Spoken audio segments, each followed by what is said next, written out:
ഇത്രയും നാൾ ശ്വാസം പൊട്ടി ജീവിച്ച ഞാൻ ഇപ്പോഴാണ് ശുദ്ധമായി ശ്വസിക്കുന്നത്. ഓർമ്മകളുടെയും സ്വപ്നങ്ങളുടെ ഒക്കെ ഇടയിൽ വട്ടം തിരിയുന്ന നമ്മള് പലപ്പോഴും ഇന്നത്തെ കുറിച്ച് മറക്കാറുണ്ട്.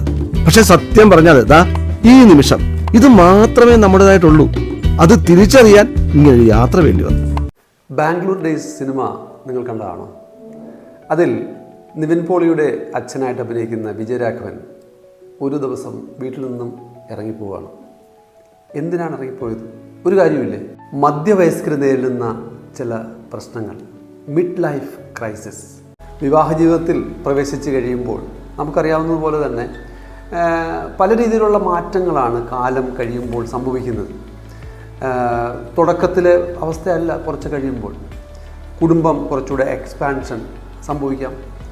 ശാരീരികവും സാമ്പത്തികവും മാനസികവും സാമൂഹികവും വൈകാരികവുമായിട്ടുള്ള വ്യതിയാനങ്ങൾ ജീവിതത്തിൽ സംഭവിക്കാം. ഇങ്ങനെയൊക്കെ സംഭവിക്കുമ്പോൾ ആ ഘട്ടം ആണ്, അതിനെക്കുറിച്ചാണ് നമ്മൾ ഇന്ന് സംസാരിക്കുന്നത്. മറ്റൊന്നുമല്ല, മധ്യവയസ്കർ, മിഡിൽ ലൈഫ് ക്രൈസിസ് എന്ന രീതിയിൽ നമ്മളിന്ന് ചർച്ച ചെയ്യുന്നത്. 35 വയസ്സ് മുതൽ 50-55 വയസ്സ് വരെയുള്ള ഒരു കാലഘട്ടത്തെയാണ് നമ്മൾ ഈ മധ്യവയസ്കർ എന്നുകൊണ്ട് ഉദ്ദേശിക്കുന്നത്. ഈ മധ്യവയസ്കരിൽ എന്തുകൊണ്ടാണ് ഇതിന് മാത്രം പ്രശ്നങ്ങളുണ്ടാകുന്നത്?